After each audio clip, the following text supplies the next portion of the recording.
Oke, selamat pagi, salam sejahtera buat kita semua. Assalamualaikum warahmatullahi wabarakatuh. Waalaikumsalam. Pagi, Bu. Waalaikumsalam Selamat warahmatullahi pagi, Bu. wabarakatuh. Saya akan share screen dulu ya untuk kontrak kuliah. Ya, Bu.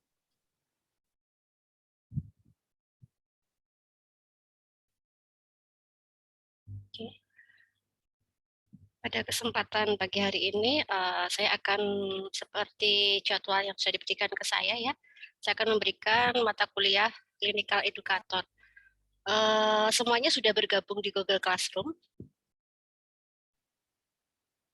Sudah, Bu. Ya, kalau mungkin Ya, ada Bu. yang belum bergabung, silakan bergabung karena Google Classroom itu merupakan rekam jejak digital ya, seperti itu. Artinya itu adalah proses-proses selama kegiatan pembelajaran online seperti itu. Sebenarnya saya harusnya sudah masuk dari beberapa waktu kemarin ya, karena ada beberapa kegiatan, saya baru bisa masuk pagi hari ini. Oke, di sini share screen saya bisa terbaca dan jelas.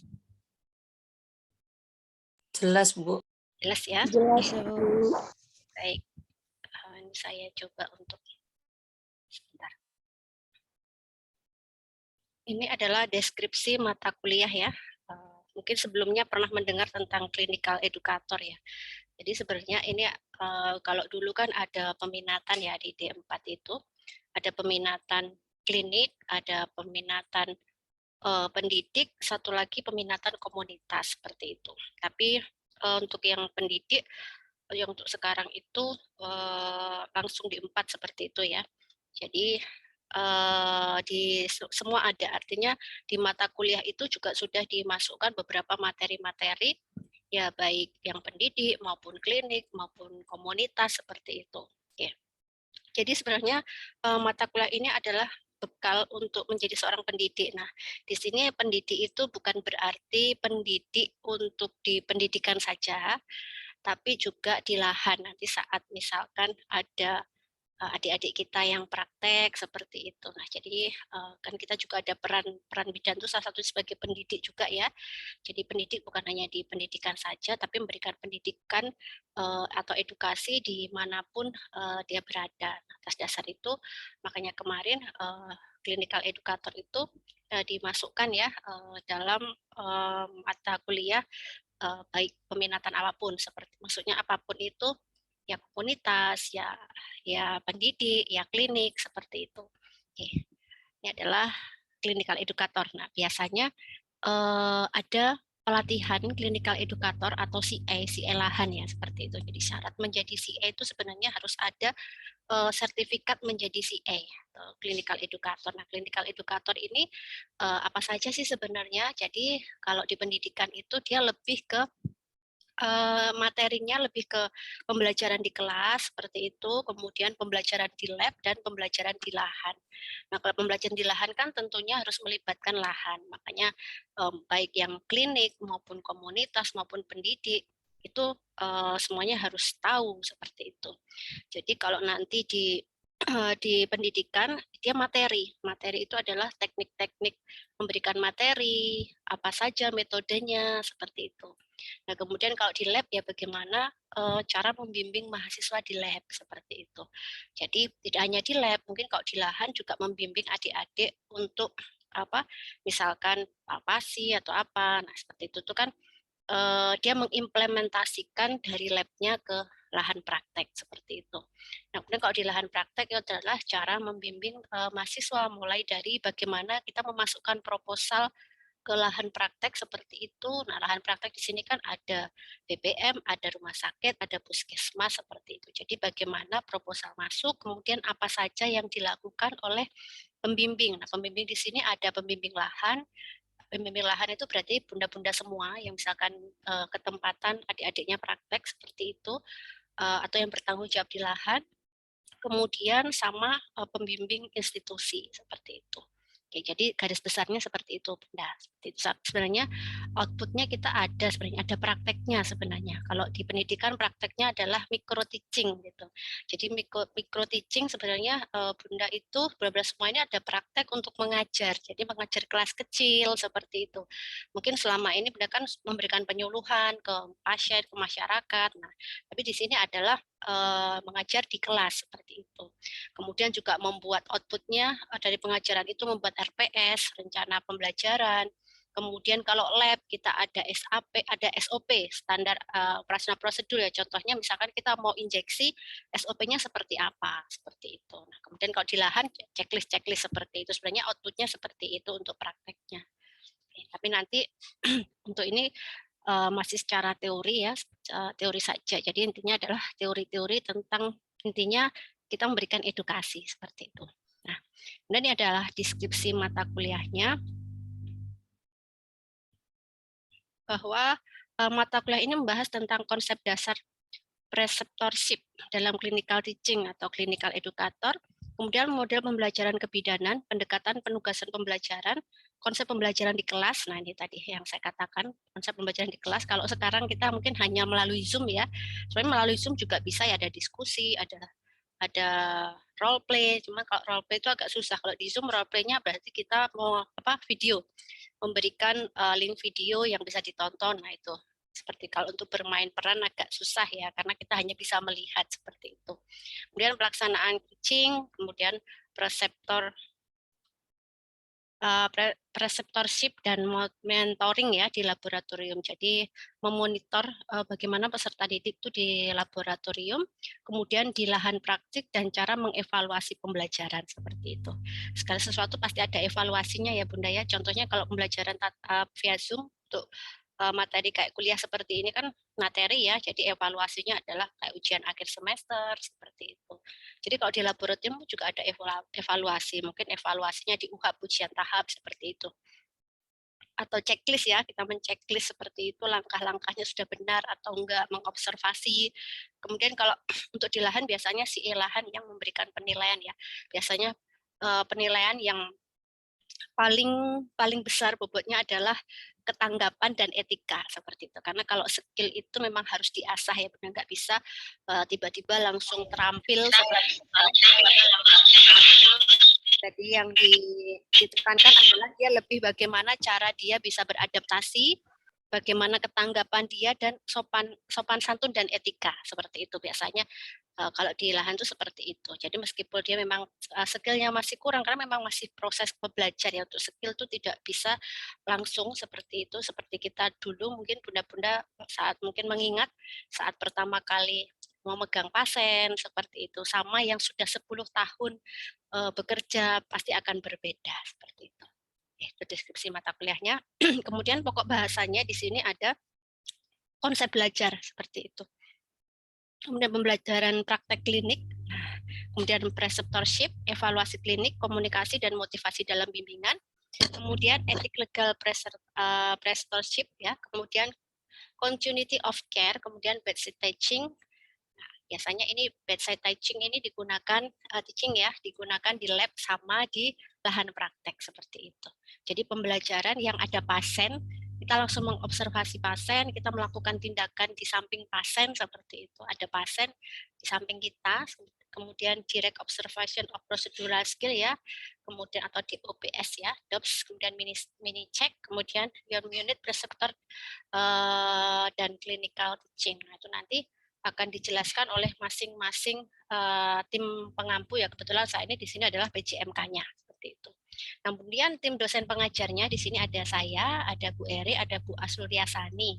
Nah, tadi ada beberapa CPMK ya, capaian pembelajaran mata kuliah, karena timnya 3, makanya dibagi menjadi 3 ya. Untuk saya itu 3 kali ya, belajar dan pembelajaran praktek klinik, kemudian untuk Bu Erinya preceptorship dan etik legal preceptorship, kemudian evaluasi klinik, kemudian Bu Asluryasani komunikasi dan motivasi dalam bimbingan, continuity of care, bedside teaching, kemudian direct observation of procedural skill, kemudian mini check, dan unit preceptor and clinical teaching. Itu adalah nanti materi yang akan disampaikan Bu Sani sama Bu Eri dan saya. Nah, kemudian rencana pembelajaran di sini Karena saya breakdown ya, di sini ada saya adalah mendapatkan materi satu konsep dasar belajar, kemudian di sini ada ini materi kedua ya. Bentar. Di sini kedua itu dan ini 3. Kemudian nanti yang terakhir adalah ujian tengah semester. Jadi saya mengaplikasikan membreakdown CPMK menjadi sub CPMK seperti itu. Nah, di sini jadi ada konsep belajar nanti sub pokok bahasan atau sub CPMK-nya adalah ya pengertian belajar, proses belajar mengajar, bentuk-bentuk belajar, karakteristik perubahan akibat perilaku belajar seperti itu. Ini ada konsep pembelajaran praktek klinik ini satu CPMK dijadikan 2 kali pertemuan seperti itu. Kemudian selanjutnya ada Bu Eri. Nah, ini Bu Eri Bu Eri ini ya, minggu ke-4, 5, dan 6, minggu ke-7, kemudian minggu ke-8 adalah ujian tengah semester, seperti itu. Kemudian selanjutnya Bu Sani ya, dengan pokok bahasan seperti di ini ya, di kontrak kuliah ini. Kemudian untuk yang minggu ke-16 adalah ujian akhir semester, seperti itu. Karena kita di dalam pendidikan itu kan ada namanya satu semester ya, satu semester itu 6 bulan. Nah, 6 bulan itu yang digunakan tatap untuk perkuliahan, untuk teori itu adalah 16 minggu. Nah, lainnya biasanya praktek atau kegiatan yang lainnya. Jadi yang untuk pembelajaran memberikan teori itu adalah hanya 16 minggu. 16 minggu itu 1 minggu ujian tengah semester, 1 minggu ujian akhir semester, seperti itu. Oke. Nah, kemudian ini tadi rencana pembelajaran saya, jadi seperti biasa saya menggunakan Google Classroom, YouTube, kemudian juga selain Google Classroom, Google Form ya seperti itu. Dan seperti biasanya, seperti kemarin-kemarin saya selalu merekod Zoom seperti ini, kemudian saya upload di YouTube. Satu tujuan utamanya adalah sebagai rekam jejak digital seperti itu. Yang kedua sebagai absensi juga seperti itu. Jadi absensi saat kita mungkin tidak hadir, bukan maksudnya absensi dengan nulis kolom komentar ya sebagai rekam jejak digital. Kemudian yang paling penting juga karena kita Zoom takutnya sinyal ya kita tidak bisa maksudnya sinyalnya jika kadang hilang, tiba-tiba mati lampu atau wifi-nya mati atau tiba-tiba ada infartu untuk bunda-bunda yang sambil bekerja bisa memutar ulang seperti itu ya. Jadi tetap bisa memutar ulang materinya apa seperti itu karena melalui online ini ya banyak sekali kelebihan tapi juga banyak sekali kekurangannya. Salah satunya kekurangannya jika ini menurut saya ya, jika misalkan tidak ada rekaman YouTube, ya sudah kita tidak tahu ya seperti apa. Kecuali kalau offline itu kan kita nggak masuk seperti itu, memang nggak ada rekaman ya. Tapi kadang kalau hanya kena sinyal, berkali-kali kena sinyal itu kan akhirnya kita nggak bisa gabung beberapa pertemuan, itu kan sayang sekali hanya karena sinyal seperti itu. Oke. Kemudian proses pembelajaran seperti yang saya sampaikan ada YouTube, ada Google Form, ada Zoom, ada Google Classroom ya seperti itu.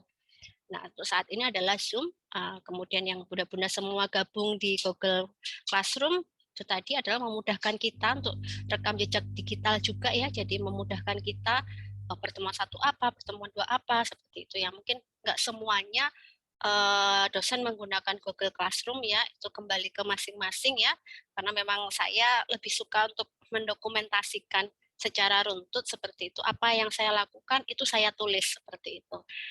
Itu menjadi kebiasaan saya ya memang agak kadang ribet seperti itu, tapi menurut saya itu adalah dokumentasi itu suatu yang penting. Pertanggungjawaban kita ya entah mungkin sama atasan atau mungkin sama mahasiswa atau sama yang ya intinya kita bertanggung jawab sesuai dengan yang seharusnya diterima seperti itu. Oke. Kemudian ada evaluasi, ada review materi, ada kehadiran. Saya tidak memberikan penugasan ya karena memang saya merasa masuk saya sudah di akhir. Jadi saya tidak memberikan penugasan. Jadi nanti ada review materi nanti langsung mengisi ujian akhir semester seperti itu. Jadi nanti kalau ada ujian akhir semester ya sudah langsung mengisi soal seperti itu. Nah, hasilnya nanti yaitu yang menjadi ujian akhir semester. Ya, cuman kalau kekurangannya kalau tidak ada tugas nilainya ya langsung minimal seperti itu. Karena kalau biasanya tugas itu yang membantu jika nilainya jatuh seperti itu. Oke, tapi tidak perlu khawatir. Kadang mungkin nilai jatuh di saya, mungkin di dosen yang lainnya, Bu Eri atau Bu Sani mungkin nilainya tinggi. Jadi nanti nilainya dari 3 dosen yang didapatkan di total jumlahnya di total kemudian di rata-rata. Rata-rata itu dibagi 3 gitu ya. Misalkan di saya dapat 80, di Bu Eri mungkin dapat 50, mungkin di Bu Sani dapatnya 70 seperti itu nanti dijumlahkan dan dibagi 3 seperti itu. Kemudian itu terkait kontrak kuliah ya. Nah, selanjutnya ini akan saya share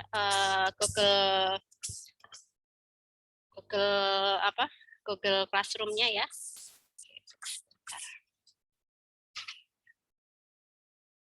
Nah, ini terlihat bunda-bunda semua Google Classroom-nya? Terlihat, Bu. Ya, ini adalah saya buka di awal dulu ya. Ini adalah clinical educator.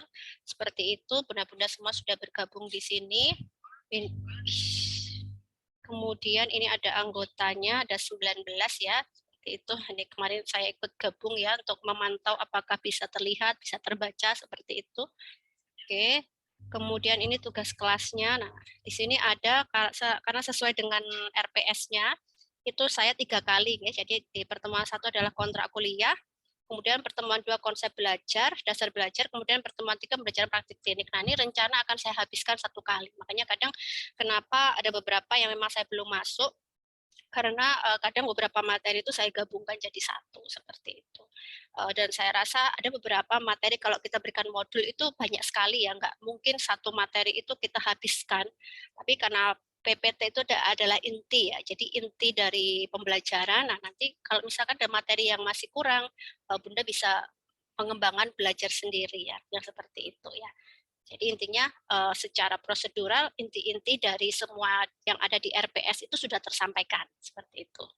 Nah, ini adalah kontrak kuliah. Nah, di sini saya menyampaikan ada kontrak kuliah untuk hari ini, kemudian ada RPS. Nah, nanti RPS-nya Bunda bisa baca ya, apa saja materinya seperti itu ya. Mungkin kadang namanya rencana ya. Memang materinya seperti itu, kadang juga yang kita sampaikan itu kadang ada, kadang enggak. Misalkan enggak ada, itu Bunda kalau Bunda mau mendalami seperti itu bisa membaca sendiri karena kan banyak yang tadi di Google Form di mana atau buku.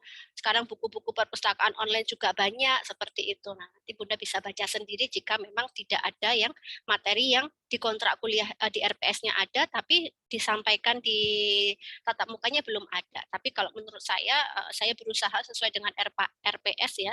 Jadi saya berusaha memberikan materi, mencari materi seperti itu berdasarkan RPS meskipun kadang hanya sedikit seperti itu, tapi intinya kan ada. Itu adalah kontrak kuliah. Biasanya kontrak kuliah di sini saya jika ada penugasan saya menjelaskan sekalian tugasnya apa seperti itu. Tapi karena tidak ada penugasan hanya langsung review materi ya sudah cukup itu tadi. Nah, sekarang kita masuk di kemudian yang kedua adalah konsep belajar ya. Konsep belajar di sini ada PPT. Seperti itu nanti Bunda bisa membaca seperti itu sampai saya jelaskan. Kemudian yang di pertemuan ketiga ini adalah pembelajaran praktik klinik. Nah, seperti itu. Nah, ini sudah saya berikan ya materinya di sini. Nah, Bunda tidak perlu mendownload semuanya, asalkan Bunda tidak keluar dari Google Classroom. Sampai kapanpun akan tersimpan. Artinya tidak membuat HP kita penuh. Kalau melalui WA kan kadang setiap dosen di-share materi, HP kita penuh seperti itu. Tapi kalau di Google Classroom ya sudah tersimpan di situ, kita bisa membacanya tanpa tanpa mendownload, bisa sambil membaca saja seperti itu. Jadi kita hanya klik seperti ini, begitu. Nah, kita sudah bisa dengan membaca. Tidak harus download seperti itu ya, tergantung jaringan ya ini. Nah, seperti itu. Oke. Itu tadi. Kemudian nanti untuk ujian tengah semester seperti itu nanti ada Google Form. Nah, ini ada ujian tengah semester, ini nanti ada 20 soal, biasanya 20 soal yang akan dikerjakan Bunda berdasarkan jadwal dari prodi seperti itu.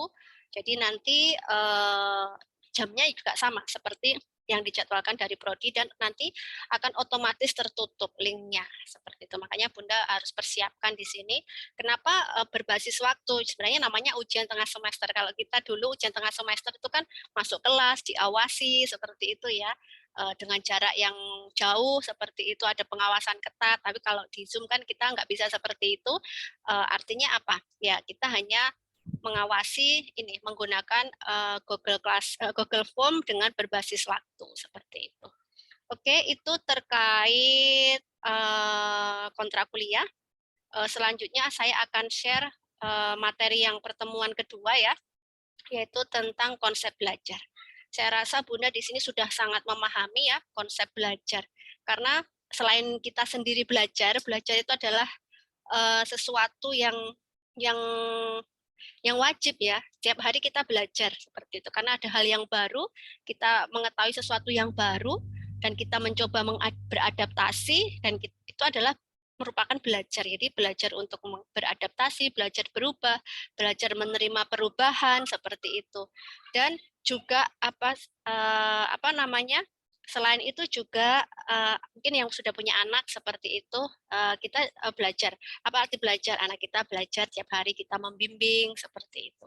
Dan di sini juga Bunda juga belajar ya, artinya ikut kuliah seperti itu juga belajar. Jadi kalau di sini belajar memang banyak identik sambil dengan sekolah atau kuliah ya. Tapi dalam sehari-hari itu kita setiap hari itu belajar Bunda. Selalu belajar seperti itu. Yang susah itu adalah belajar sabar.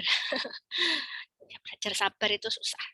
Belajar sabar, belajar bersyukur, belajar menerima sesuatu kan tiap hari kita belajar seperti itu. Oke, ini konsep belajar ya. Konsep belajar dan konsep pembelajaran seperti itu. Pengertiannya adalah belajar adalah suatu perbuatan yang dilakukan terus-menerus sepanjang hidup manusia. Makanya kadang ada yang loh kok apa namanya kuliah ya? Kuliah tuh sampai ada yang mungkin yang sudah sepuh seperti itu. Kadang kan sebenarnya nggak masalah. Mau usia berapapun belajar nggak masalah. Cuman kadang orang itu malas seperti itu. Malas karena apa? Kalau kuliah itu ada berpikir, ya, ada tugas, ada berpikir seperti itu. Kadang kan kita melihat kagum kalau misalkan biasanya di kelas khusus seperti itu sudah ada oma-oma yang masih semangat. Nah, yang kita apresiasi apa? Semangatnya. Karena nggak setiap orang itu punya semangat untuk belajar seperti itu, terutama untuk kuliah gitu ya. Mungkin seandainya kuliah nggak ada skripsi, mungkin nggak ada skripsi, nggak ada tugas, mungkin semangat ya. Itu namanya pelatihan ya. Pelatihan aja ada tugas. Atau kalau nggak seminar, webinar. Kalau webinar itu kan nggak ada tugas, kita hanya mendengarkan saja. Tapi dapatnya kan sertifikat bukan ijazah. Kalau ijazah ya memang harus ada persyaratannya seperti itu. Jadi sepanjang hidup manusia ya terus-menerus sepanjang hidup manusia bahkan sejak lahir pun sudah ada konsep belajar. Contohnya bayi saat begitu lahir dia akan beradaptasi, dia akan belajar minum, belajar bergerak seperti itu ya, belajar semuanya. Jadi belajar itu tidak hanya di bangku sekolah atau bangku kuliah, tapi belajar semuanya. Tiap hari kita belajar seperti itu. Nah, tapi yang satu yang paling sulit adalah belajar sabar dan belajar ikhlas. Itu yang paling susah. Gitu ya. Kemudian sehingga belajar adalah memodifikasi atau memperteguh kelakuan melalui pengalaman seperti itu. Itu menurut Witherington ya and Conrad tahun 1982 ya. Memang ini namanya referensi itu sebenarnya kita kan harus ada update yang terbaru seperti itu. Tapi ya memang dasar dari materi itu dicetuskan pada tahun 1982. Kalau memang ada pembaruan ya sudah. Tapi untuk konsep-konsep belajar ini saya memakainya memang yang 1982 ya, sudah berapa tahun, 40 tahun yang lalu nih konsep dasarnya. Tapi saya rasa sampai sekarang pun juga sama. Nanti mungkin coba Bunda boleh searching baik di Google, di YouTube atau di Google atau di mana, coba Bunda searching konsep belajar itu apa pengertiannya, apakah sama seperti itu. Coba saya berikan waktu 5 menit Bunda, coba Bunda searching di HP Bunda masing-masing, tapi kalau bisa ya nggak apa-apa kalau sambil Zoom, coba Bunda searching pengertian belajar. Nah, kira-kira sama enggak dari ini? Coba Bunda searching pengertian belajar, mungkin Bunda bisa membaca salah satu atau dua menyampaikan. Monggo Bunda, coba Bunda searching di HP, cari definisi belajar menurut siapa dan tahun berapa, kira-kira ada perubahan enggak? Monggo Bunda, coba Bunda yang bisa, yang mungkin free, nggak sambil kerja atau apa, monggo silakan.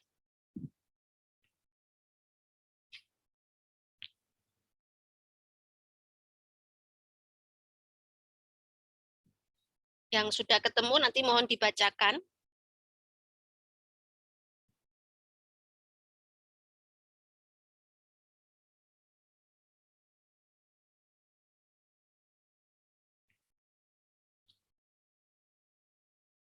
Halo Bunda, sudah ada yang ketemu?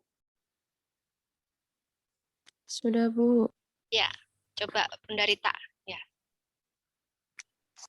Nah, belajar adalah suatu proses atau upaya yang dilakukan setiap individu untuk mendapatkan perubahan tingkah laku baik dalam bentuk pengetahuan, keterampilan, sikap, dan nilai positif sebagai suatu pengalaman dari berbagai materi yang dipelajari. oke. Dari siapa itu? Tahun berapa? Tahunnya tidak ada. Iya, Bu. Oke. Apa kira-kira intinya yang sama dari menurut ini yang ada di layar ini? Apa yang sama?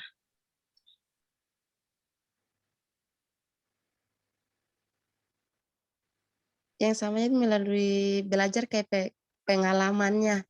Pengalaman ya, dia ya memiliki pengalaman, tapi sebenarnya pada intinya itu sama, perubahan ya. Iya, Setelah kita belajar kan kita tahu ada perubahan ya, dari yang kita nggak melakukan, betul. kita yang nggak tahu kan ada berubah. Contohnya misalkan hari ini kita belajar apa seperti itu, sebelum dan sudah ada perubahan. Nah, makanya biasanya kalau kita penyuluhan itu yang menjadi indikator ada pre dan post seperti itu. Jadi harus ada perubahan, saat kita belajar itu harus ada perubahan. Nah, perubahan itu setiap individu masing-masing itu berbeda, ada yang cepat, ada yang lambat seperti itu. Makanya contohnya kalau kita mendemokan misalkan pengambilan apa contohnya misalkan pemeriksaan HB seperti itu aja, atau kalau enggak pemeriksaan palpasi Leopard seperti itu, kan sebelumnya kita nggak tahu, kemudian belajar diberikan materi tentang Leopard, akhirnya dari yang nggak tahu menjadi tahu. Nah, biasanya ada pretest, ditanya dulu pengertian Leopard itu apa. Di sini dia kalau yang pre itu sebenarnya nggak apa-apa menjawab, silahkan menjawab, nggak harus benar gitu. Makanya kadang kalau ada pertanyaan itu kita sering dihadapkan harus benar gitu ya, nggak apa-apa harus benar, dan kita biasanya mencari tahu, kita searching. Nah, sebenarnya itu sudah bukan proses ya proses belajar, tapi kita mengevaluasi, jangan sampai kita itu mencari terlebih dahulu ya sepengetahuan yang kita tahu, harusnya seperti itu. Tapi coba biasanya kalau kita dia ada pertanyaan begitu kan, ada yang memang dia dengan tenang nggak searching, nggak apa, langsung menjawab apa adanya. Nah, itu yang sebenarnya yang benar. Jangan kita mencari dulu, karena tujuannya untuk mengevaluasi seperti itu, sebelum dan sesudah seperti itu. Jadi kalau misalkan kita ada sebelum kita diberikan pertanyaan, terus kita mencari dulu. Nah, sebenarnya proses saat kita memberi materi itu sudah yang kedua seperti itu ya. Jadi makanya apa adanya. Makanya biasanya orang lebih cenderung mungkin malu satu, malu takut salah. Nah, itu satu, malu takut salah, kemudian yang kedua berusaha mencari yang benar seperti itu gitu. Jadi nggak apa-apa, kadang itu salah satu sifat atau kelemahan kita ya, intinya kita itu berusaha, memang itu sifat manusia, alami manusia, kita harus selalu memberikan, menyampaikan sesuatu yang benar seperti itu. Tapi nggak apa-apa, dalam belajar ini nggak salah, namanya belajar. Nah, nggak tahu misalkan salah nggak apa-apa, nggak akan, harus tetap kita sebagai pendidik harus tetap memberikan apresiasi, nggak boleh oh itu salah itu apa, nggak boleh, kita harus tetap memberikan apresiasi ya. Nah, artinya menggiring peserta atau audien kita itu untuk semangat, jadi tidak mengedonkan artinya oh itu salah itu apa gitu, enggak, jadi tetap diberikan apresiasi. Kemudian begitu dia sudah menyampaikan pendapatnya, kita beritahu oh ini loh materinya. Nah, seperti itu. Nah, kemudian dengan dia memberi materi itu, dia akan sudah tahu, oh ya saya tadi salah, seperti oh saya tadi kurang, seperti itu. Jadi dengan begitu, dia akan tahu sudah ada perubahan di situ. Nah, perubahan itu dituangkan, dievaluasi dalam bentuk post test. Nah, saat post test, dia suruh menulis lagi, harapannya pasti benar, harapannya. Tapi itu tadi, saat post test itu kembali ke masing-masing. Kita tidak boleh harus peserta didik kita itu harus benar 100%, tidak boleh, karena sifat manusia itu berbeda. Ada yang langsung cepat, ada yang lambat, ada yang bahkan salah. Sebelum dan sesudah itu bahkan ada yang masih salah juga. Nah, itu kita harus cari tahu kenapa. Oh, mungkin dia nggak memperhatikan. Oh, mungkin dia lagi ada masalah seperti itu. Jadi kita harus tahu terlebih dahulu masalahnya di mana seperti itu. Masalahnya di mana? Kita nggak boleh menjustis kalau misalkan proses itu dia nggak benar, intinya dia mohon maaf bodoh seperti itu, nggak bisa seperti itu. Jadi kita harus tahu terlebih dahulu permasalahannya apa dan di mana seperti itu.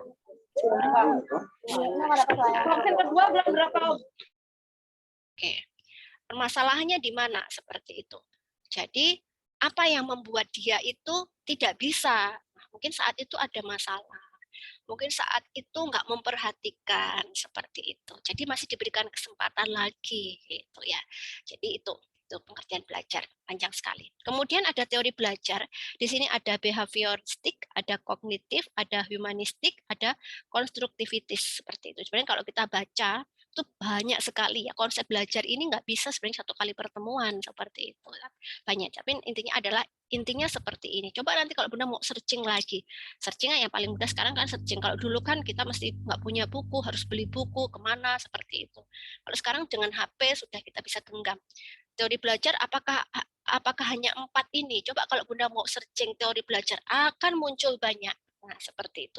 Yang nggak ada di sini, kalau memang Bunda itu mau membaca, mau apa, mau belajar, ya Bunda mungkin akan mencari seperti itu. Oh iya, ini Bu Irma hanya menyampaikan kok ada 4 teori ya. Cobalah saya searching teori belajar itu kira-kira ada berapa? Searching di HP. Nah, Bu, di sini ada 5. Apakah berarti salah? Tidak. Artinya seperti ini. Ya sebenarnya harusnya diberikan semua ya, tapi kadang namanya ya itu tadi kita ada keterbatasan. Misalkan ada di luar di situ ya nggak apa-apa. Oh berarti masih ada materi-materi yang belum masuk ke PPT seperti itu ya tadi. Kemudian ini teori belajar behavioristik seperti itu. Nah, pengertiannya adalah ini perubahan perilaku seseorang yang dapat diamati. Jadi diukur dan dapat dinilai secara konkret. Nah, biasanya ini kita lakukan untuk penelitian. Nah, saat penelitian kan kita pasti mengamati ya, mengamati. Ada penelitian pre-post, juga ada penelitian cross seksional. Kan itu kan yang harus bisa diukur. Salah satu yang menjadi penelitian itu salah satunya adalah bisa diukur ya. Ya kadang ada diamati tapi nggak bisa diukur. Nah, yang di sini adalah bisa diukur. Nah itu biasanya menjadi variabel penelitian yang diteliti seperti sehingga hasilnya penelitian itu membuktikan suatu teori seperti itu. Dapat diukur dan dapat dinilai. Nah di sini yang pertama adalah ada stimulus, ada rangsangan, ada respon, ada reaksi. Kemudian yang kedua contohnya ya mahasiswa dapat menyelesaikan. Sebentar ini. Ya, mahasiswa dapat menyelesaikan tugas dari dosen dengan cepat dan benar apabila dapat stimulus berupa nilai A. Pasti kan benar ya. Nanti kalau saya kerjakan, misalkan biasanya di kontrak kuliah, tepat waktu. Jika yang tepat waktu nanti akan dapat A. Nah, yang nggak boleh begitu juga. Tepat waktu itu harus benar. Dikatakan tepat waktu itu harus sesuai dengan urutan, sesuai dengan runtutannya. Misalkan bab 1 apa, bab 2 apa, bab 3 apa. Kalau hanya tepat waktu, tapi misalkan harus ada 5 bab, ternyata bab 4-nya nggak ada. Atau kalau nggak semua ada, tapi nggak sesuai. Nah, itu sebenarnya juga harus disampaikan. Jangan hanya mesti mulus kalau tepat waktu dapat A. Nanti akhirnya protes. Loh Bu, saya sudah tepat waktu loh Bu. Misalkan ini deadline 1 bulan, Bu saya tepat waktu gitu. Artinya dia nggak ada respon untuk menyelesaikan yang benar. Jadi artinya karena mungkin kalau yang benar itu agak susah. Oh ya karena harusnya bab 1 itu latar belakang terdiri dari ini. Nah itu biasanya terjadi kalau mungkin Bunda juga merasa ya. Kalau ujian proposal, ujian skripsi, apalagi mendadak seperti itu, yang penting cepat, deadline-nya besok cepat. Nah, akhirnya mengerjakan apa adanya seperti itu. Proses konseling, bimbingan juga waktunya agak singkat. Nah, kadang biasanya di situ kita nggak bisa menyalahkan ya. Ada 2 kendala. Kendalanya dari mana? Dari peserta didiknya atau dari pembimbingnya atau dari dosennya seperti itu. Makanya di situ juga harus disampaikan yang tepatnya tugas dosen dengan tepat dan dengan cepat dan benar. Nah, di sini cepat dan benar indikatornya. Itu. Nah, kalau hanya dia cepat saja itu kan nggak bisa diukur, nggak bisa dinilai. Dia hanya nilai cepat.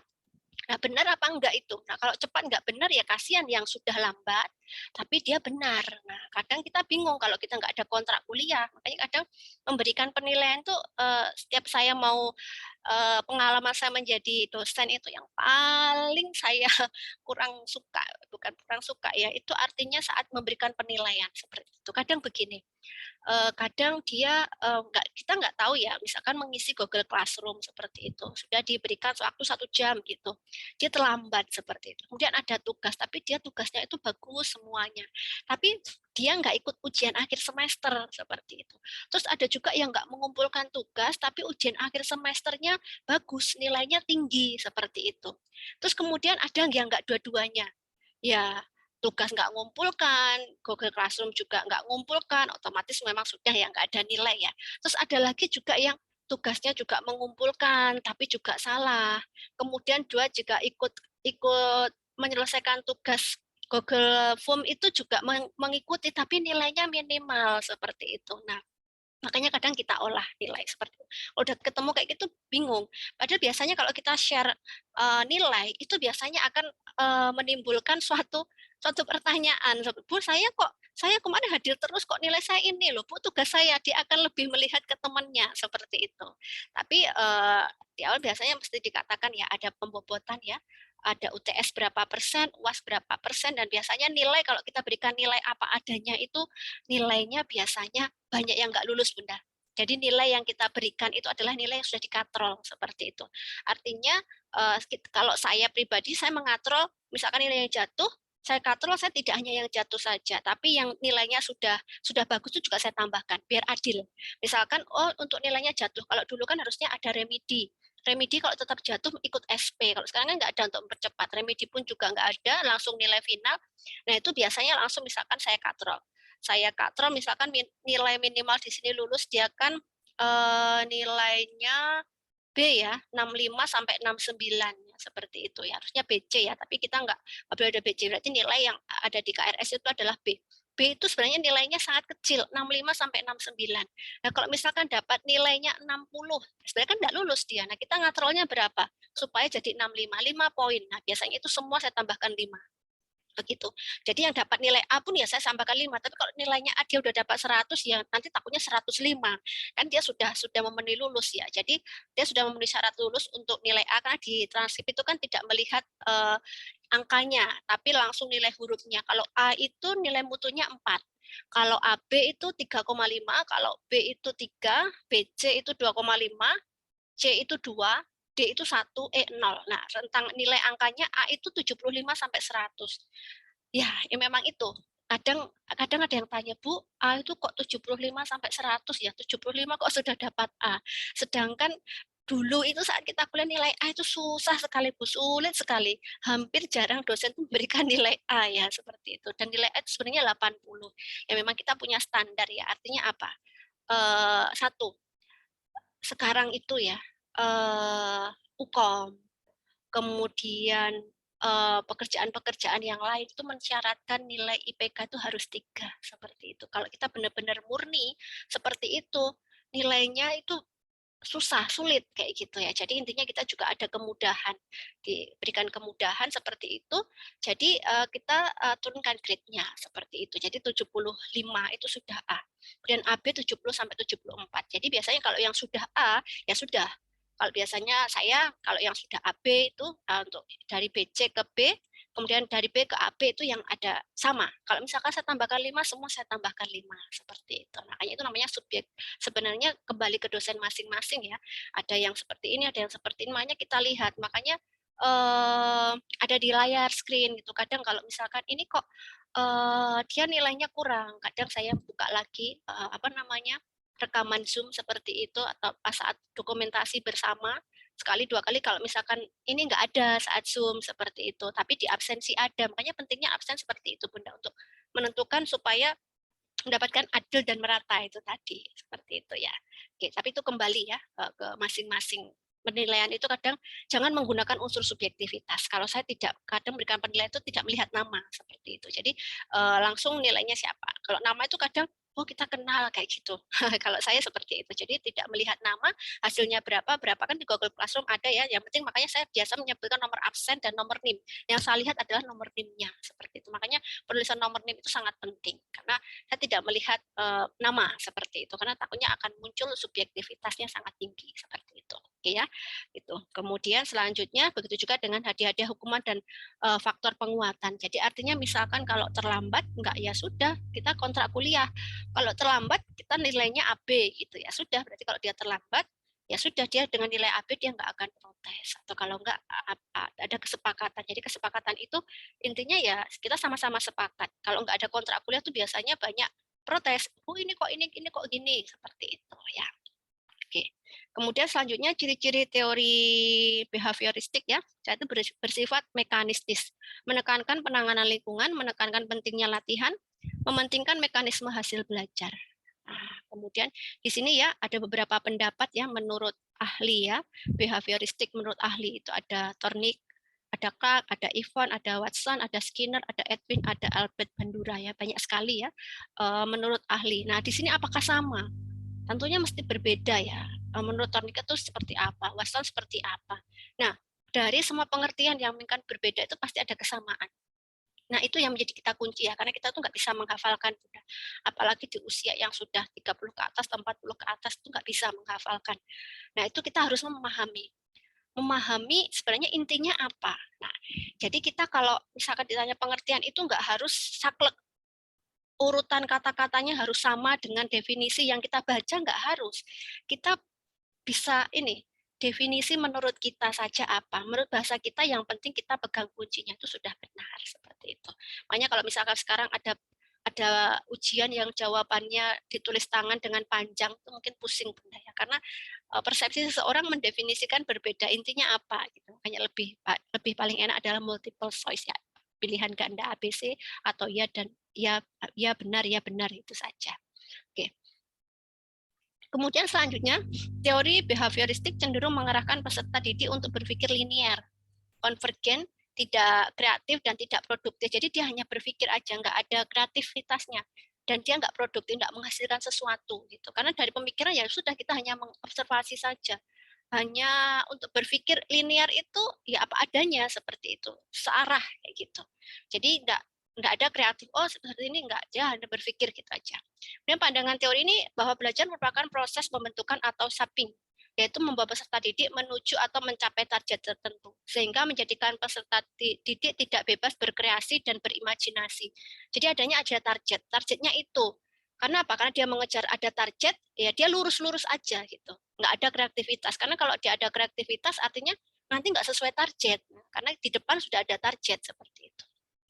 Padahal banyak faktor yang mempengaruhi proses belajar. Banyak sekali ya, contohnya ya imunitas, ya konsentrasi, ya banyak hal yang mempengaruhi proses belajar, terutama media. Media dan juga yang memberikan itu siapa. Mungkin teman-teman sendiri juga ada yang ya mungkin ditanyakan dalam hati ya, artinya tidak harus disampaikan, tapi coba ditanya dalam hati masing-masing.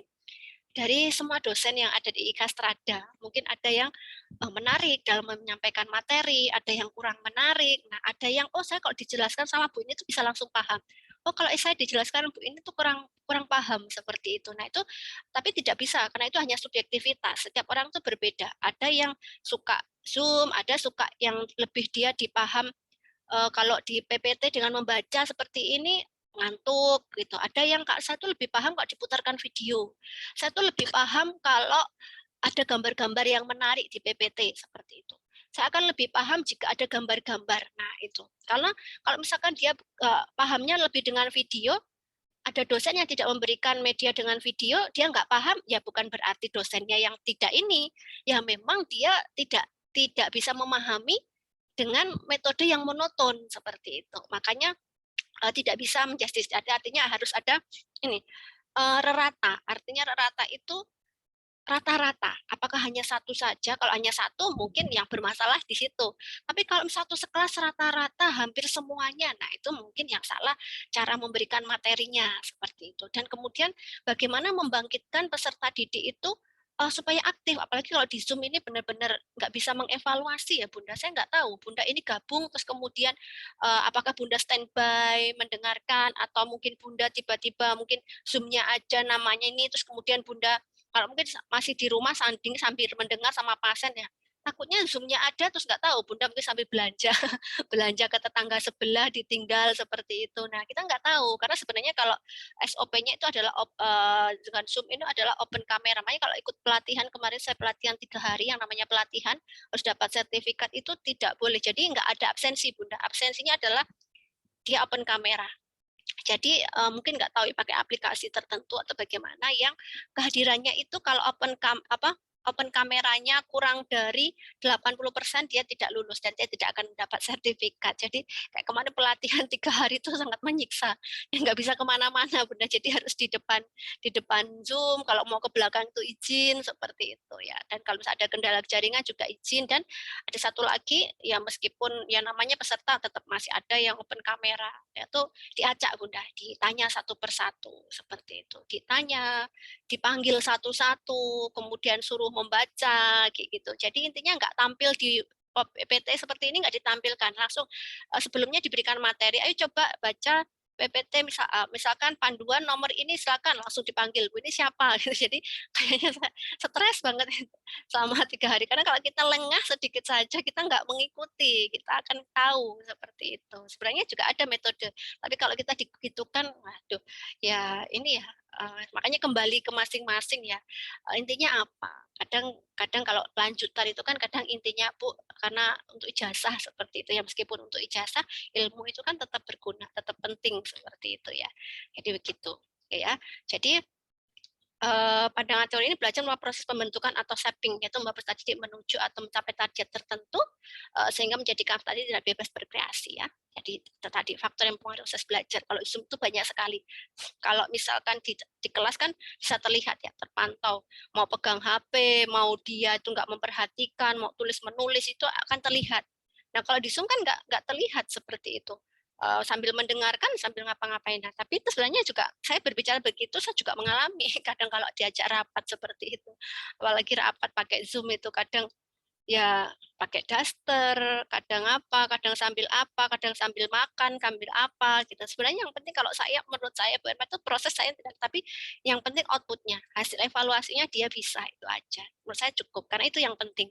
Terserah prosesnya mau sambil tidur, mau sambil apa, tapi yang penting saat evaluasi nanti dia lulus seperti itu, nilainya tidak jatuh seperti itu. Nah, tapi kita juga tidak bisa menjustis dia jatuh apa karena dia nggak ikut Zoom ya, apa mungkin pas Zoom itu pas dijelaskan kemana ya, kadang kita spontan begitu, kadang kalau kita udah menyampaikan materi, apalagi kayak kemarin ya, ada SOP, SOP untuk ujian.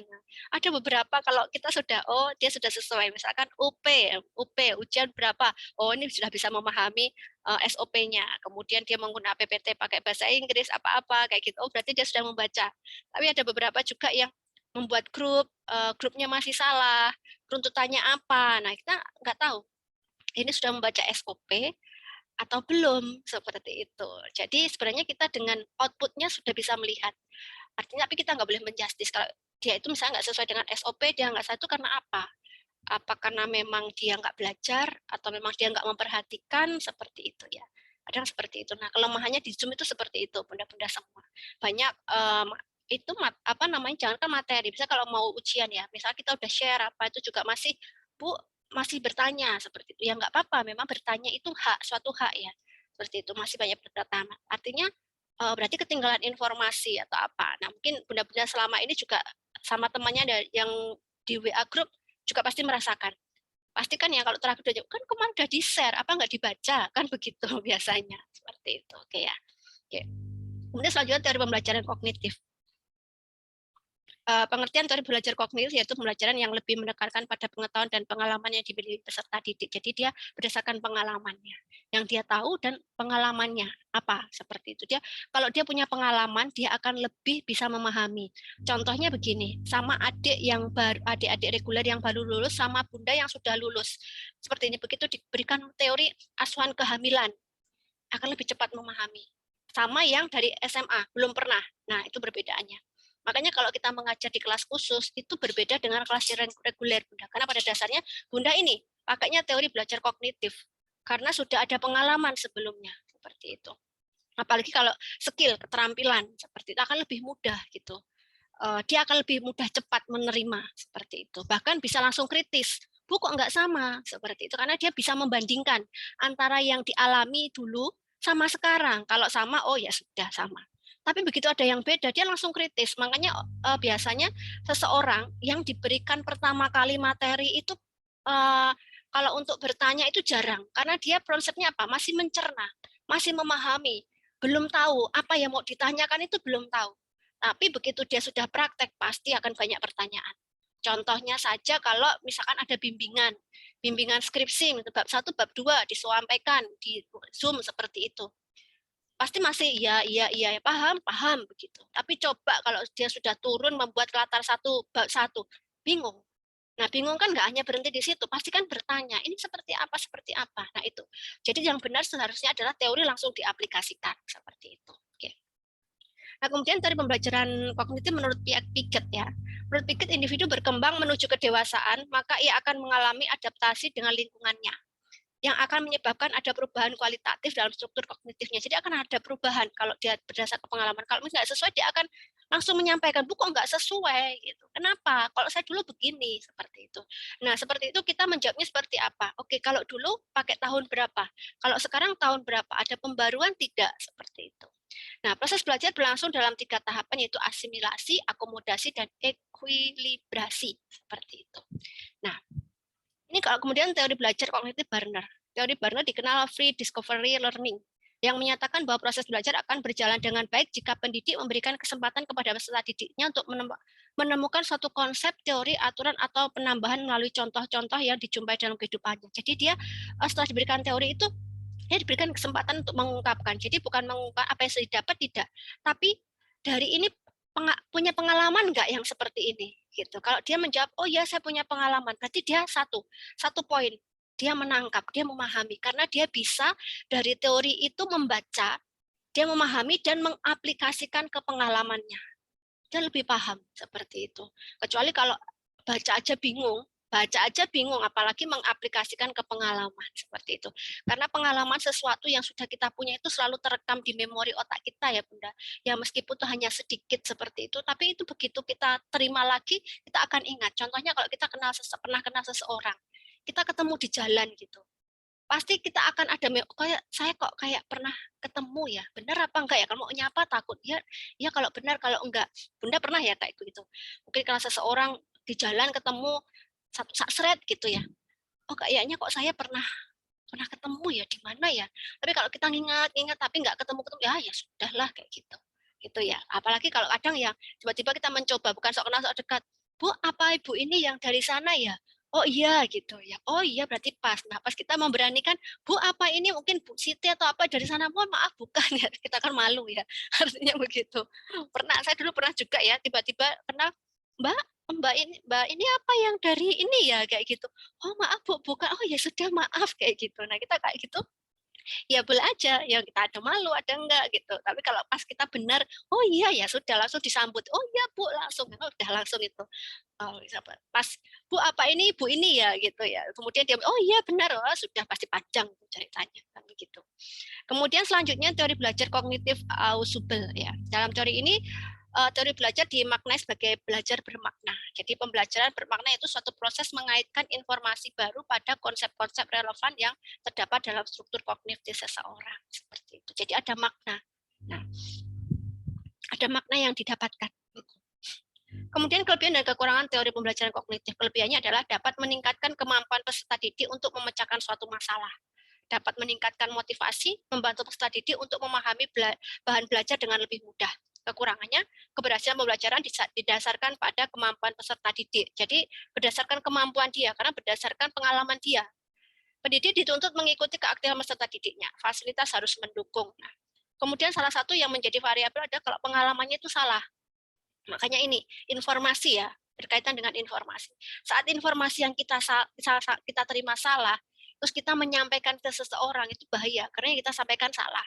Saya pernah memberikan ilustrasi atau contoh, misalkan 10 orang, coba kalau nanti Bunda mau kayak gitu, misalkan sampaikan ke 10 orang. Mungkin saya memberikan pesan singkat, berdiri 10 orang berjejer-jejer kayak gitu. Misalkan saya memberikan satu paragraf, intinya satu cerita, ke bukan satu ya. Satu itu dia menangkap, dia akan menyampaikan ke nomor 2, nomor 3, nomor 4, nomor 5, dan sampai nomor 10. Kira-kira nomor 10 itu gimana? Ceritanya itu sudah berbeda enggak, Bunda? Berbeda, Bu. Ya, pasti berbeda. Ada yang ditambahkan, ada yang dikurangi. Nah, yang lebih baik itu dia habis. Artinya apa ya tadi? Artinya dia nggak menerima apa-apa. Karena kalau dia nggak menerima apa-apa, dia nggak akan menyampaikan sesuatu yang salah. berhenti di situ. Nah, masalahnya biasanya salah disampaikan, ditambahi. Nah, itu sebenarnya menjadikan konflik akhirnya. Orang kalau mau mengklarifikasi itu adalah bagus. Karena apa? Dia punya empati. Oh iya, ini informasinya salah apa benar? Mengklarifikasi. Diklarifikasi, otomatis oh berarti ini tidak benar informasinya. Nah, yang parah itu dia tidak mengklarifikasi dan dia percaya. Nah, seperti itu. Makanya seseorang yang dekat dengan kita punya teman dekat, kalau istilahnya kan bestie kayak gitu ya sekarang ya. Artinya kita akan lebih percaya pada orang yang kita dekat. Dengan kita dekat, kita bisa mengklarifikasi jika ada seseorang yang menyampaikan tidak benar ke seseorang. Karena kita dekat, kita tahu oh itu nggak benar, kita mengklarifikasi. Tapi kalau kita nggak kenal, bagaimana mau mengklarifikasi? Orang saya nggak kenal, jadi dia mau bicarakan misalkan, oh orang ini begini, ya sudah kita diam aja. Karena kita nggak dekat, nggak tahu gitu. Tapi kalau kita dekat ya kita akan mengklarifikasi dan kita percaya. Makanya kalau biasanya kan banyak ditanya kalau nggak masuk kemana, yang dicari tahu kan orang terdekatnya siapa gitu. Karena dia yang tahu. Karena kalau nggak tahu ya nggak mungkin ditanya seperti itu. Itu ya Bunda ya. Oke. Kemudian teori humanistik. Nah di sini. Nah di sini ada beberapa banyak orang ya di sini. Ada yang sudah namanya, ada yang tidak ada namanya, yang artinya kita tidak tahu. Yang ada namanya kita kenal, seperti itu. Yang lainnya dia kita nggak tahu, seperti itu. Humanistik artinya memanusiakan ya. Artinya kita itu humanistik itu lebih kalau di Jawa itu kental sekali. Ewo pakewo sungkan, nah kayak gitu. Mungkin kalau di luar Pulau Jawa itu nggak ada rasa sungkan apa-apa itu ya bukannya nggak ada ya. Tapi memang kita kalau di Jawa itu dari kecil memang ayo pakai wo sungkan itu kadang yang membuat sesuatu itu ya kadang benar kadang enggak ya gitu. Kalau kita udah sungkan nih kayak gitu. Nah itu kadang biasanya apa, pernah nggak Bunda merasa masa sungkan nggak enak gitu, pakai wo rasa ada gitu. Tapi ya ewo pakewo itu juga ya ada positifnya juga sih ya. Humanistik lebih melihat pada sisi perkembangan kepribadian manusia daripada berfokus pada ketidaknormalan. Jadi kembali ke sebenarnya kodratnya manusia itu kan nggak mau tuh Bunda melakukan sesuatu yang tidak benar. Itu. Kalau dia melakukan sesuatu yang tidak benar itu pasti ada sesuatu. Satu, karena sengaja.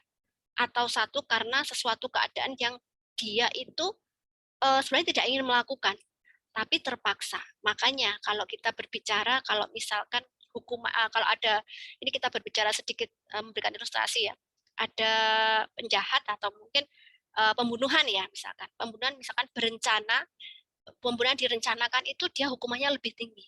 Karena dia tahu salah dan dia melakukan, itu hukumannya lebih tinggi. Beda dengan hukuman yang dia tidak sengaja, karena pembelaan atau apa. Nah itu pasti akan berbeda. Karena itu tadi, kalau dia sudah sengaja, terencana, nah itu pasti hukumannya lebih berat. Karena dia sudah tahu dilanggar.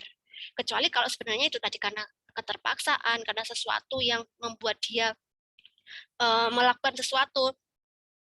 Sekarang yang tren itu kan yang begal itu ya Bunda, yang begal itu harusnya begalnya yang meninggal dan yang dibegal yang jadi tersangka. Itu karena netizen ya. Artinya kalau dari pihak kepolisian kan menghilangkan nyawa itu ada undang-undangnya. Undang-undangnya kan punyanya menghilangkan nyawa seseorang.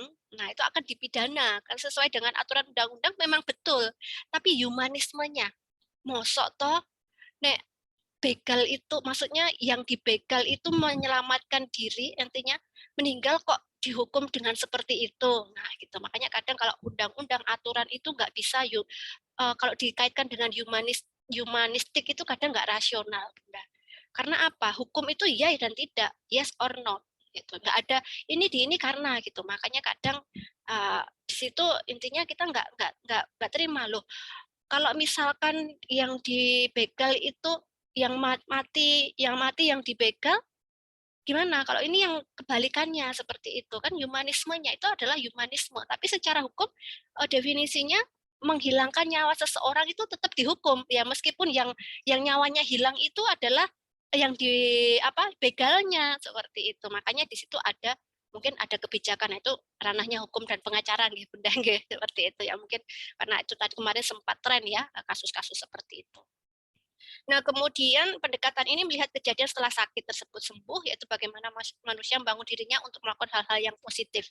Kemampuan bertindak positif ini yang disebut sebagai potensi manusia dan para pendidik yang beraliran humanistik. Biasanya memfokuskan pengajarannya pada pembangunan kemampuan positif ini. Jadi kadang kalau kita nilai berdasarkan humanistik itu kadang ya agak susah, Bunda ya. Artinya yaitu tadi kita dilihat, nah kita harus objektif Bunda, makanya kita harus objektif bukan karena oh ini seperti apa, tapi makanya keaktifan semua itu menjadi indikator penilaian, makanya harus di kontrak itu kita sampaikan seperti itu.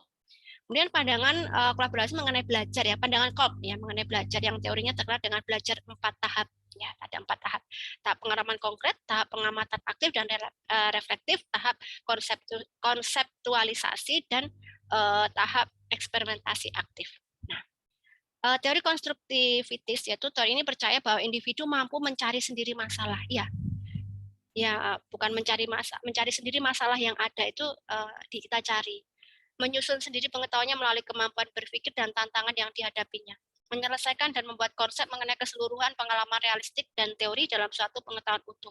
Sebenarnya kalau kita dapat tugas itu kan kita menyelesaikan ya.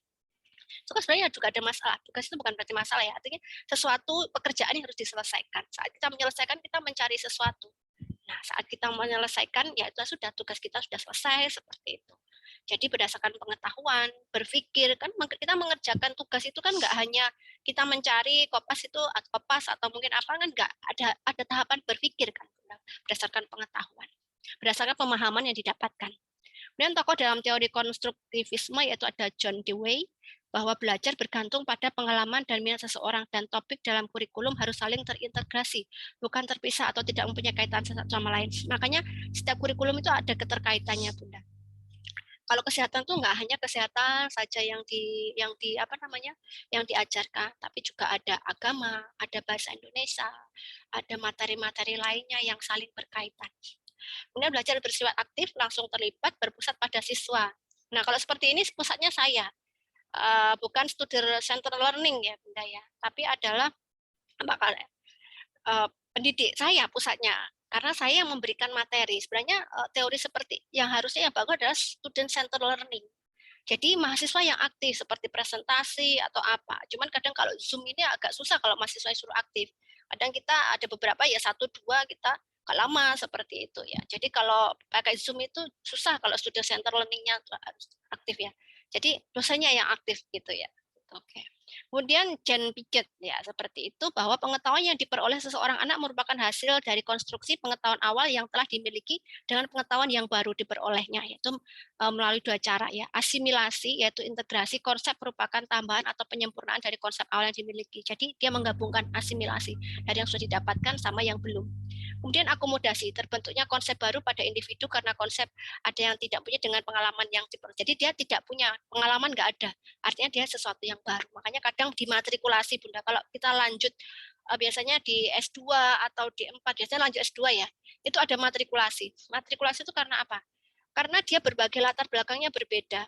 Saya mau mengambil kesehatan, tapi latar belakang saya mungkin dari gigi, dari dokter gigi, atau mungkin dari bidan, dari perawat. Nah, itu harus ada matrikulasi yang menyamakan, itu tujuannya. Biar dia sebelum masuk ke teori itu sudah dapat jembatan antara teorinya. Jadi pas matrikulasi itu kalau yang memang dia berbeda rumpun ilmu, dia sesuatu yang baru. Gitu. Tapi kalau yang memang basicnya kesehatan, artinya ya sudah itu sama gitu. Kadang dulu ada yang kita kesehatan masyarakat dulu waktu saya di kuliah lanjut S2, ada matrikulasi dulu karena ternyata di belakang saya mau ngambil kesehatan masyarakat itu ada apa? Yang mau kuliah ada yang dari komputer, ada yang dari IT, ada yang dari banyak seperti itu. Jadi karena apa? Dia lebih memilih ke dari S2 itu kan ada macam-macam ya, ada RRS, ada apa, jadi harus ada matrikulasi seperti itu. Oke. Kemudian prinsip-prinsip konstruktivisme yaitu pengetahuan dibangun oleh individu itu sendiri, pengetahuan tidak dapat dipindahkan dari guru ke murid, murid aktif mengkonstruksi secara terus-menerus sehingga selalu terjadi perubahan konsep ilmiah. Maksudnya pengetahuan tidak dapat dipindahkan ke guru ke murid artinya misalkan begini, kalau kita punya barang ya, saya punya barang 1 HP katakanlah. Kalau saya memberikan, saya memberikan itu saya akan kehilangan seperti itu. Tapi kalau ilmu kan enggak. Saat kita memberikan sebanyak-banyak ilmu, kita nggak akan kekurangan ilmu. Justru ilmu yang kita berikan itu bisa berkembang. Nah, makanya kita nggak boleh pelit ilmu, Bunda. Artinya apa yang kita punya itu harus kita berikan. Saat kita memberikan ilmu kita ke siapapun, itu sudah akan berkembang seperti itu ya. Kadang ada toh orang itu pelit kayak gitu, nggak mau kayak gitu ya. Beda kalau dengan kuliah ya, Bunda ya. Artinya ya memang ada proses di situ, ada kuliah atau pelatihan yang nggak semuanya Bu. Masa pelatihan itu tiba-tiba kita harus memberikan, artinya kan saya ikut pelatihan, dia nggak ikut pelatihan, saya memberitahu dia bisa ya. Sebenarnya ya sebenarnya nggak apa-apa saja, tapi saat sesuatu kan harus dituntut, dia bisa tapi nggak ada skillnya. Contohnya dukun. Dukun kan nggak ada kuliah, Bunda. Nggak kuliah, juga nggak ada punya ijazah, nggak apa, dia kan bisa. Tapi kan dia nggak tentu di profesi etika atau apa kan nggak boleh sebenarnya. Kalau kita kan punya SIP, punya STR, punya apa ya, praktek-praktek boleh, tapi kalau juga hal tertentu, ya itu saja. Jadi intinya kalau kita punya ilmu itu, kalau kita memberikan ilmu itu nggak akan ilmu kita berkurang, seperti itu. Justru dari ilmu yang kita berikan itu membuat seseorang itu, ya mungkin ada perubahan, mentransfer ilmu. Jadi apapun yang kita punya terkaitan ilmu itu, ya harus kita berikan, Bunda. Apapun. Nah, kalau saya prinsipnya begitu. Jadi artinya mau saya pakai mau punya apa saya ingin kalau misalnya Google Form saya itu saya kalau bisa tuh saya berikan tambahan-tambahan ilmu yang entah dibaca atau enggak, cuman kadang ya terkendala waktu seperti itu. Nah, kemudian murid aktif mengkonstruksi secara terus menerus sehingga selalu terjadi perubahan konsep ilmiah, jadi ada perubahan. Nah, perubahan itu kan nggak harus saat itu juga. Contohnya hari pertama paham, hari kedua belum, hari pertama belum paham, hari kedua sedikit paham, ketiga paham. Maksudnya sudah belajar, makanya harus belajar. Kalau nggak belajar, ya sama aja. Hari ke-1 paham, hari kedua nggak belajar, hari ketiga nggak belajar, hari keempat ya nggak paham. Karena nggak ada proses. Nah, makanya pernah nggak kita itu jengkel sama anak kita kalau nggak belajar gitu. Hari pertama diajari mulai bisa, hari kedua diajari malas, hari ketiga nggak bisa, suruh ngerjakan nggak bisa. Makanya ini sinau kok gak sih gitu kan kadang. Oh, kamu nggak mau belajar seperti itu. Makanya kalau dia belajar rutin akan ada pertambahan. Sama kita kalau kalau membuat sesuatu nggak mungkin sekaligus hari ini kita bikin ini, hari ini kita ini. Kalau itu dilakukan kontinu akan menjadi sesuatu yang utuh seperti itu. Makanya kadang orang yang pintar, orang yang apa itu dia telaten, Bunda. Dia tuh tekun, telaten membaca atau apa. Cuman kadang ya juga ada orang tuh kok nggak pernah belajar ya. Mungkin Bunda punya anak. Anakku ki nggak tahu tak delok, nggak tahu sinau. Tapi kok yo iso gitu. Tapi kok ya nggak kok bisa. Anak saya tuh nggak pernah belajar loh. Tapi kok dia bisa. Nah, ada yang tekun terus gitu. Ada yang memang kayaknya beda-beda seperti itu. Jadi pendidik sekedar membantu menyediakan sarana dan situasi agar proses konstruksi berjalan lancar. Jadi kita menyediakan sarana untuk anak. Tapi ya kalau saya bicara anak saya juga sedih, Bunda. Artinya apa? Waktu kalau kita orang tua itu beda. Kita mengajar dengan peserta didik sama mengajar anak sendiri itu beda, Bunda ya. Artinya begitu ya. Kalau kita anak kita itu gimana ya? Satu ada ya mungkin Bunda bisa bisa ini saat kita offline, anak kita offline ya. Coba Bunda memberikan edukasi sama pasien sama anak sendiri itu beda seperti itu ya. Itu jadi sarana situasi kita harus melihat psikologisnya seperti apa, anak itu kalau maunya seperti apa. Nah itu memang diperlukan waktu, cuman kadang saya juga kalau udah harus setiap hari di sini kadang ya itu resikonya ya Bunda. Kalau kita sambil bekerja itu salah satu ya anak waktunya kurang sama kita gitu. Kadang kita kalau ya anak pingin sama kita memberikan sesuatu yang biar anak senang, biar anak nggak rewel. Oh besok nanti kita ajak jalan-jalan kayak gitu. Gitu. Cuman kalau kita kembali saat kita menginginkan anak kita sama kita kan mengintervensi anak kita. Misalkan anak kita mau besok itu ada acara sama temannya. Nah kita pas libur gitu, nah yuk gak usah tuh sama temenmu dibatalin dulu sama mama aja gitu. Nah padahal saat anak meminta ke kita nggak bisa. Sebagai gantinya ya udah tak kasih uang atau apa kayak gitu nanti ini. Jadi kadang kita tuh nggak adil Bunda sama anak itu. Kita harus anak apa? Kita menuntut anak sesuai dengan kemauan kita. Sedangkan kita itu kadang nggak bisa mengikuti kemauan anak yang hanya sederhana. Dia maunya ada di samping, diperhatikan. Ini samping saya ada anak saya senyum-senyum ini. Habis gitu nanti ditagih nanti saya. Oke, kemudian karakteristik pembelajaran konstruksi. Jadi artinya kita melihat ada peserta didik itu kadang kok protes, kadang nggak pernah masuk, kadang apa, itu berarti ada sesuatu. Mungkin pernah Bunda saat dulu kuliah gitu, udah mangkel, nggak suka kayak gitu, ya sudah, kerjakan apa adanya atau apa, ya mungkin karena mangkel kayak gitu. Contohnya protes yang kita nggak respon gitu, protes, lama-lama dia teriak seperti itu.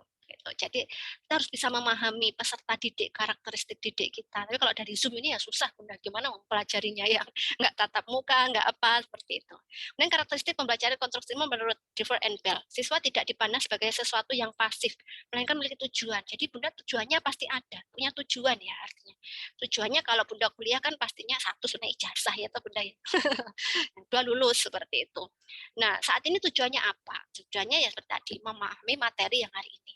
Kemudian, nah setelah selesai, kira-kira tercapai enggak? Nah, harusnya ada pertanyaan, harusnya ada prepost. Sebenarnya yang bagus itu kalau Zoom itu ada prepost. Yang pertama suruh mengerjakan soal, kemudian yang terakhir mengerjakan soal sebagai absen. Tapi kalau kayak gitu mungkin stres mahasiswanya, Bunda ya.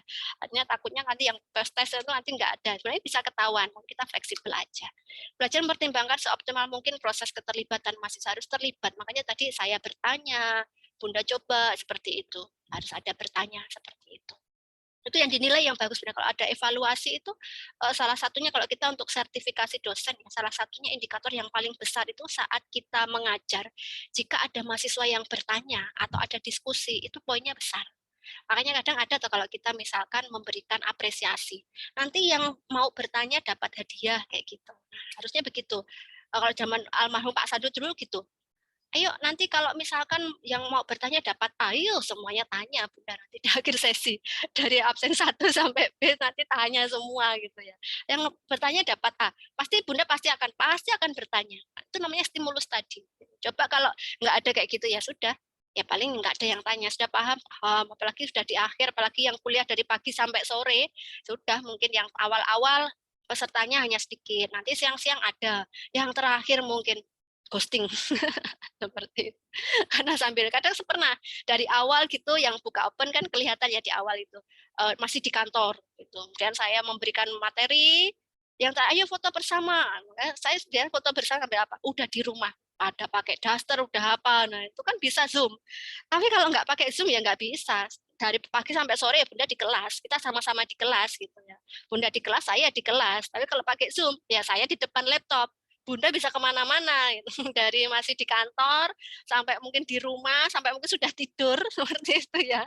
Terus foto bersama bangun semua, foto cetek udah selesai gitu. Udah hadir gitu ya Bunda ya. Enggak apa-apa. Memang itu seni. Makanya kadang kalau saya foto bersama itu di akhir sesi itu apa adanya Bunda. Enggak usah misalkan sambil sama pasien, sambil sama pasien, sambil sama anak ya enggak apa-apa. Itu real. Real pengen tahu yang di akhir itu kenapa ya, cuman kadang yang nggak pakai jilbab itu kan nggak enak ya Bunda ya, pasti mau pakai jilbab dulu. Makanya kadang kalau mau sambil pasien, misalkan pas lagi palpasi sama pasien nggak apa-apa sama pasien, mungkin sama pegang buku KIA ya, pegang stetoskop ya nggak apa-apa, pegang mau sambil makan juga nggak apa-apa, itu justru asiknya di situ gitu, di foto bersama gitu. Nah kemudian yang selanjutnya adalah fokus. Belajar sebagai proses membantu individu agar dirinya mampu membantu dirinya sendiri. Setiap individu memiliki kemampuan yang terbaik dalam dirinya dan akan berkembang secara optimal jika diberikan kesempatan. Nah, makanya kadang itu adalah harusnya itu kadang orang itu suruh berpendapat itu malu. Tapi dia sebenarnya punya pendapat, tapi saya itu malu. Tapi begitu dipanggil, misalkan kemudian ada yang mau berpendapat nggak ada, tapi begitu ditunjuk yang ditunjuk kalau nggak pendapat memang dia nggak punya. Tapi ada seseorang yang sebenarnya dia mau mengungkapkan. Tapi begitu nggak mau, dia nggak berani. Tapi kalau dia diberikan kesempatan, sekarang ditunjuk seperti itu. Ayo ditunjuk, disebut namanya satu persatu, dia pasti akan berpendapat seperti itu. Nah itu kesempatan supaya dia bisa mengungkapkan pendapatnya. Kadang banyak malu Bunda. Akhirnya gini, pas ditunjuk nggak mau, tapi di dalam hati punya. Terus begitu ditanya, pengertian ini apa? Salah atau benar begitu. Terus kemudian dia nggak berani mengungkapkan pendapatnya. Begitu dikasih tahu, oh ini pendapat, oh jatuh, nah aku nggak benar gitu. Mungkin kalau saya tadi berani berpendapat, saya pasti benar kayak gitu. Mungkin pernah Bunda mengalami kayak gitu. Nggak berpendapat, takut salah, tapi ternyata saat dibahas, oh iya ya tadi kalau saya tadi berbicara itu berarti seharusnya benar tadi gitu. Ada juga oh untung saya nggak berpendapat karena salah kayak gitu. Sebenarnya nggak apa-apa, nggak ada masalah. Kemudian domain belajar Bloom dan Caldwell terhadap belajar. Tujuan belajar yang dikemukakan dirangkum dalam 3 kawasan yang dikenal dengan sebutan taksonomi Bloom sebagai berikut, yaitu ada domain kognitif terdiri dari 6 tingkatan, yaitu pengetahuan. Pengetahuan itu mengingat, menghafal. Hanya itu saja, hanya mengingat dan menghafal. Kemudian pemahaman itu menginterpretasikan. Jadi yang diingat, dihafal itu diterjemahkan gitu. dikemukakan kembali gitu. Kalau aplikasi itu dipraktekkan, mengungkapkan konsep untuk memecahkan masalah, dipraktekkan. Kemudian yang juga adalah analisis, menjabarkan suatu konsep. Makanya kalau skripsi itu kan jarang ya, kalau deskriptif itu kan hanya sebenarnya pengetahuan. Sebenarnya itu sekarang nggak dikenankan ya Bunda kalau untuk D4 yang setara S1, kecuali untuk D3 ya. Harus ada analisis, rata-rata harus analisis, aplikasi, pemahaman. Dan sintetis atau konsep menggabungkan bagian-bagian menjadi satu konsep yang utuh. Nah, contohnya itu tadi, contohnya peran bidan terhadap apa. Nah, itu kan dia berdiri sendiri, peran berdiri sendiri, bidan berdiri sendiri. Nah, itu digabungkan sehingga menjadi suatu teori, menjadi suatu yang berhubungan. Nah, kemudian evaluasi, membandingkan nilai-nilai, ide, dan metode. Seperti itu. Makanya skripsi itu besar sekali, Bunda. Karena itu tadi, implementasi dari belajar. Yang di situ ya ada pengetahuan, ada pemahaman, ada aplikasi, ada sintetis, ada konsep, ada evaluasi. Nah, satu, Bunda suruh membuat latar belakang. Kan di situ ada masalah, ada apa. Kan udah mulai berpikir.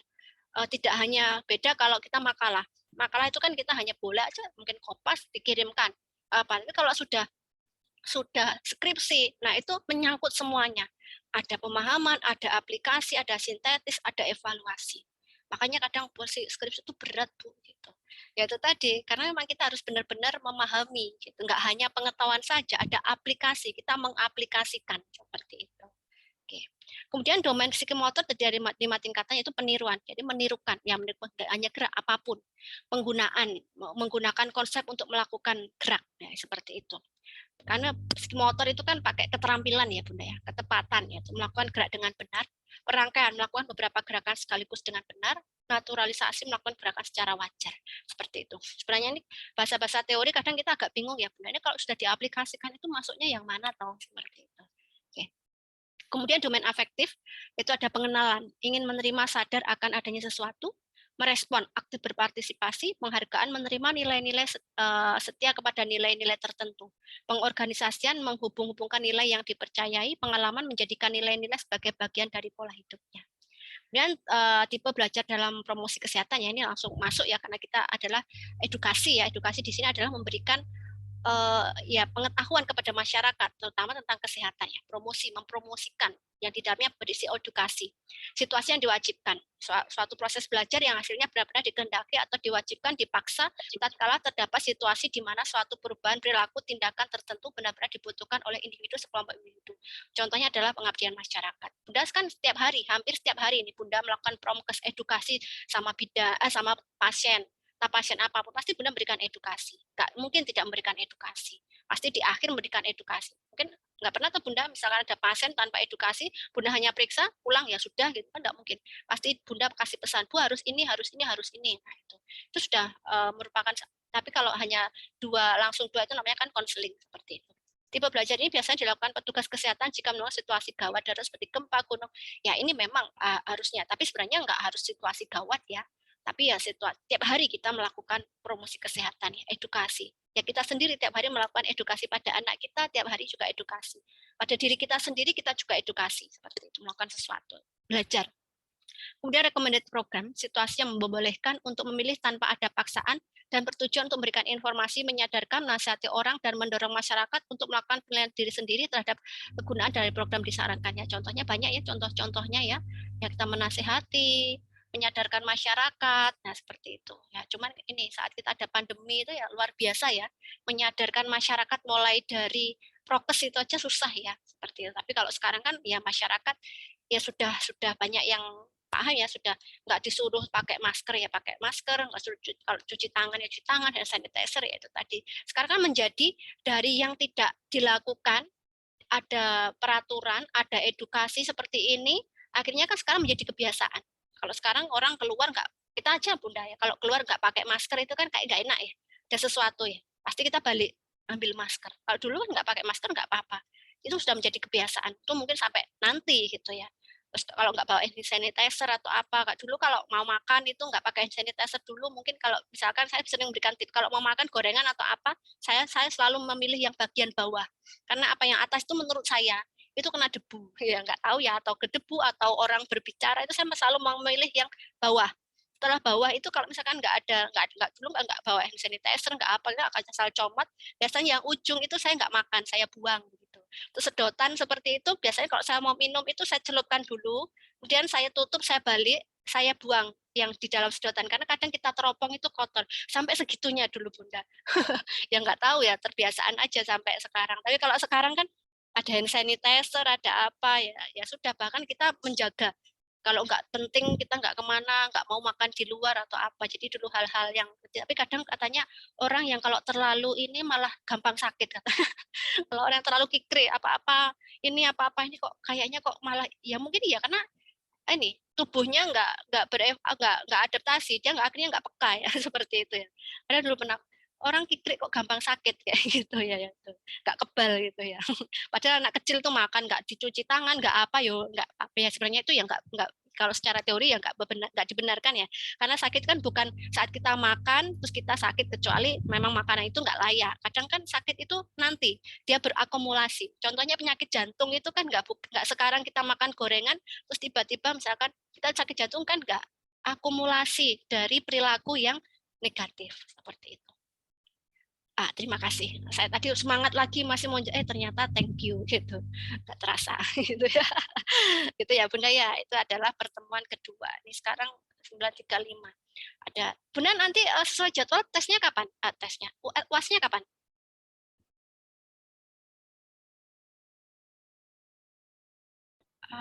UAS. UAS-nya ya, Bu? Iya. Juli kalau nggak salah, Bu. Juli kalau nggak Juli. salah, Bu. Oh ya sudah, kalau begitu saya masih punya tanggungan satu materi ya. Ini kalau saya mau lanjutkan nanti saya jam 10 ada lagi. Satu kan biasa saya rekam ya, rekod ya. Nanti takutnya nggak ada waktu untuk merekam. Begitu ya. Jadi saya masih ada pertemuan lagi ya nanti. Mungkin habis Juli ya. Habis hari raya bisa ya berarti ya? Juli. Ini Maret, April, Mei, Juni, Mei, Bu. Mei ya. Masih bisa ya habis hari raya? Ya, bisa. Oke, karena hutang saya ngajar banyak sekali gitu. Oke. Gitu ya. Sementara ini kan saya pikirnya tadi kan langsung selesai begitu, tapi ya karena nggak bisa, karena jam 10 nanti ada lagi, jam 1 ada lagi begitu. Gitu ya, mungkin saya rasa saya akhiri. Mungkin ada pertanyaan tadi? Ada pertanyaan atau sesi atau diskusi seperti itu dari materi yang tadi? Atau masih dicerna? Nggak ada. Nggak ada sih, Bu. Ya. Itu ya, oke. Nggak ada, saya nggak tahu paham atau nggak paham ya. Apalah itu ya. Tadi yang penting tersampaikan ya materinya. Begitu. Baik, jika tidak ada kita foto bersama ya. Mungkin bagi bunda-bunda yang bisa open kamera, apa adanya nggak apa-apa. Tapi kalau memang nggak bisa juga nggak apa-apa. Kayak gitu. Oke. Kita foto bersama untuk dokumentasi, nanti saya masukkan di Google Classroom. Ini rata-rata dari mana ini? Ada yang dari luar Pulau Jawa? Rata banyak dari yang luar Pulau Jawa ya? Ada Bu, dari NTT. NTT. Dari Sumatera? Ada? Sulawesi? Sulawesi, Kalimantan? Kalimantan, ada Bu. Papua? Dari Papua? Dari Papua ada salah satu kota gangguan sinyal ya, ini kasihan nggak bisa ikut Zoom. Dari mana Bunda? Oke. Gimana? Oke, saya ambil dokumentasi dulu ya, saya hitung 1, 2, 3. Saya hitung ya, 1, 2, 3. Oke, sudah Bunda, boleh close kamera. Oke, saya simpen dulu. Sebentar, Bunda.